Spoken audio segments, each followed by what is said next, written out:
Mối quan hệ mới của Phùng Thiệu Phong 46 tuổi khiến cư dân mạng chấn động. Phùng Thiệu Phong, người đã trải qua nhiều thăng trầm trong suốt những năm qua, đã khiến cả mạng xã hội kinh ngạc với mối quan hệ mới của mình ở tuổi 46.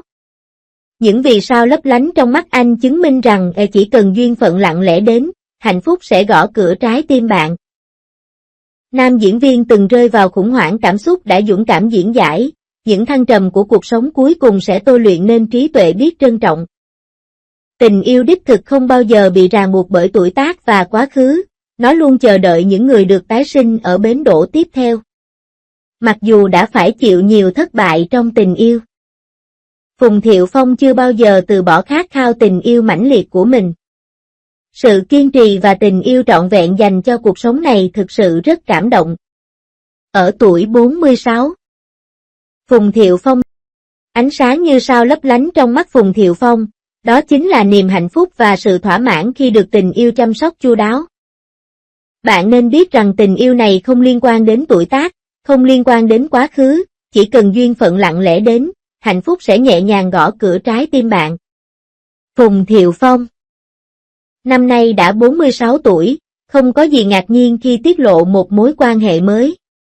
Sau khi trải qua những thăng trầm của cuộc sống, cuối cùng anh đã tìm được một mái ấm. Trên thực tế, trong ngành giải trí, một sân khấu lớn dường như được bao quanh bởi ánh đèn sân khấu và tiếng ồn, mọi động thái của các ngôi sao đều sẽ được công chúng phóng đại vô hạn. Gần đây, tin tức về mối quan hệ mới của Phùng Thiệu Phong bị phanh phui, giống như một quả bom tấn ném vào biển dư luận, gây nên nhiều tầng sóng gió, danh tính bạn gái anh cũng khiến cả mạng lưới chấn động. Mặc dù thực chất lại chứa đựng nhiều suy ngẫm thú vị về cuộc sống. Là một diễn viên kỳ cựu đã nhiều năm lăn lộn trong nghề, Phùng Thiệu Phong đã thành công khắc họa vô số nhân vật ấn tượng. Những ngày đầu, anh xuất hiện trong tầm nhìn của khán giả với hình ảnh một cậu bé xanh xao. Sau đó hóa thân thành một người chú trưởng thành, ổn định và quyến rũ. Kỹ năng diễn xuất của anh ngày càng tinh tế, sự nghiệp diễn xuất của anh đang phát triển thuận lợi. Tuy nhiên, trong lĩnh vực tình yêu, cuộc sống của anh lại không hề bằng phẳng. Ngày xưa có một cuộc hôn nhân thu hút nhiều sự chú ý, mặc dù có những khoảnh khắc ngọt ngào và hạnh phúc tuyệt vời. Nhưng cuối cùng lại kết thúc một cách đáng tiếc. Có lẽ chỉ có anh mới hiểu được những niềm vui và nước mắt mà anh đã trải qua trong cuộc hôn nhân của mình. Năm 2018, Phùng Thiệu Phong và Triệu Lệ Dĩnh gặp nhau qua cùng năm và chào đón con trai Tường Tường vào năm 2019. Cả hai đều tự nhận mình là cặp đôi cùng vợ. Phùng Thiệu Phong thậm chí còn thừa nhận trong một chương trình tạp kỹ rằng tôi cần phải xin phép Triệu Lệ Dĩnh trước khi bày đồ đạc vào nhà. Sự tương tác ngọt ngào của họ khiến người khác phải ghen tị. Tuy nhiên, cuộc hôn nhân này chỉ kéo dài được 3 năm. Mâu thuẫn cốt lõi xuất phát từ sự khác biệt về hoàn cảnh gia đình và mối quan hệ giữa mẹ chồng và nàng dâu ngày càng xấu đi. Triệu Lệ Dĩnh sinh ra ở nông thôn và không có xuất thân nghề nghiệp, trong khi Phùng Thiệu Phong xuất thân từ gia đình giàu có. Mẹ anh luôn có thái độ tiêu cực với cuộc hôn nhân này, cho rằng Triệu Lệ Dĩnh không xứng đáng y với con trai bà. Phùng Thiệu Phong bị cáo buộc lại con trai cưng của mẹ, và vẫn chịu ảnh hưởng từ mẹ sau khi kết hôn. Triệu Lệ Dĩnh không muốn từ bỏ, dẫn đến mâu thuẫn ngày càng leo thang. Vào tháng 4 năm 2021, hai bên chính thức tuyên bố ly hôn vì ở ngày càng xa nhau. Nhưng cư dân mạng đã đào lại được tin nhắn của Triệu Lệ Dĩnh vào tháng 1 năm 2021 rằng nếu không thể sống chung được nữa, chúng ta đừng sống chung nữa, có vẻ như đây là một dấu hiệu sớm.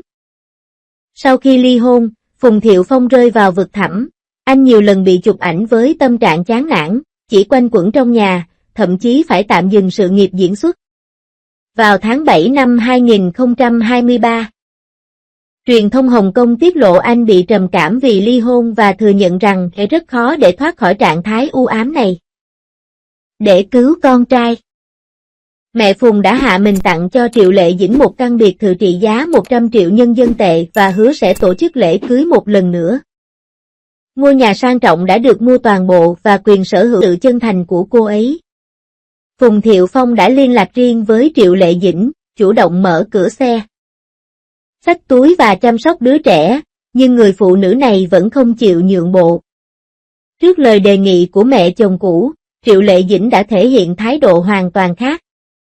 Vào tháng 7 năm 2023, cô đã trực tiếp từ chối ngôi nhà sang trọng này với lý do tôi xuất thân từ quê lên, tự mình lao động, không cần đền bù về vật chất. Vào tháng 1 năm 2025, có thông tin cho rằng cô đã đề nghị tái hôn với hai điều kiện bắt buộc, biệt thự là tài sản trước hôn nhân và một lễ cưới lại. Động thái này được hiểu là trao đổi lợi ích để lấy quyền tự chủ trong hôn nhân. Mặc dù cả hai vẫn giữ mối quan hệ bạn bè. Triệu Lệ Dĩnh chưa bao giờ thừa nhận chuyện quay lại với nhau và tập trung nhiều hơn vào việc đầu tư phim ảnh. Sự việc này phản ánh sự thật tàn khốc của hôn nhân trong ngành giải trí. Mẹ của Phùng Thiệu Phong đã can thiệp vào cuộc hôn nhân với lý do bình đẳng. Phơi bày những hạn chế của quan niệm truyền thống về sự lựa chọn của cá nhân. Sự lột xác của Triệu Lệ Dĩnh từ cô bé lọ lem thành nữ doanh nhân, chứng minh rằng hôn nhân không phải là đích đến duy nhất của phụ nữ. Vào những ngày đầu sau khi ly hôn, cô bị cáo buộc là vật chất, nhưng giờ đây cô được khen ngợi là tỉnh táo.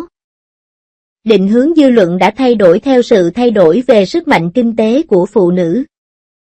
Câu chuyện hôn nhân của Phùng Thiệu Phong và Triệu Lệ Dĩnh là hình ảnh thu nhỏ về những thăng trầm của ngành giải trí. Khi mâu thuẫn giữa mẹ chồng và nàng dâu, khoảng cách kinh tế và sự phát triển cá nhân đang xen vào nhau, sự mong manh của hôn nhân sẽ bị phơi bày. Câu trả lời của Triệu Lệ Dĩnh có thể: tình yêu cần bình đẳng, hôn nhân không cần thỏa hiệp, sự độc lập và lòng tự trọng mới là sự tự tin vĩnh cửu. Sau khi ly hôn, Phùng Thiệu Phong rơi vào giai đoạn bối rối và trầm cảm. Điều mà công chúng thấy là anh vẫn nở nụ cười rạng rỡ trên môi trước màn ảnh, nhưng ai có thể thực sự hiểu được nỗi cô đơn và đấu tranh ẩn giấu đằng sau anh. Giờ đây, việc công khai mối quan hệ mới của anh chắc chắn đã trở thành bước ngoặt mới trong cuộc đời anh. Thân phận đặc biệt của bạn gái anh đã gây chấn động toàn bộ Internet. Điều này không chỉ vì cô ấy có xuất thân đặc biệt, mà còn vì mối quan hệ này đã mang lại hy vọng và sức sống mới cho cuộc sống của Phùng Thiệu Phong. Trải qua mọi thăng trầm trong cuộc sống, Phùng Thiệu Phong vẫn có thể mở lòng không chút e dè, dũng cảm đón nhận tình yêu không chút sợ hãi. Điều này thực sự đòi hỏi lòng dũng cảm vô cùng lớn lao. Ngày càng thêm trân quý, dù sao anh đã biết được ý nghĩa chân chính của trân trọng, cũng biết rõ ràng, sau nhiều năm gian nan thử thách, mới thật sự đáng giá theo đuổi. Từ mối quan hệ mới của Phùng Thiệu Phong, chúng ta cũng có thể cảm nhận sâu sắc sự ấm áp và vẻ đẹp của cuộc sống. Bất kể cuộc sống mang đến cho chúng ta bao nhiêu thất bại và khó khăn, vẫn luôn có điều gì đó tươi đẹp đang lặng lẽ chờ đợi chúng ta ở phía trước. Trong thế giới luôn thay đổi này, chúng ta thường bị làm phiền bởi đủ loại tin tức tiêu cực. Và mối quan hệ mới của Phùng Thiệu Phong giống như một luồng sáng, soi sáng những kỳ vọng bên trong chúng ta về một tương lai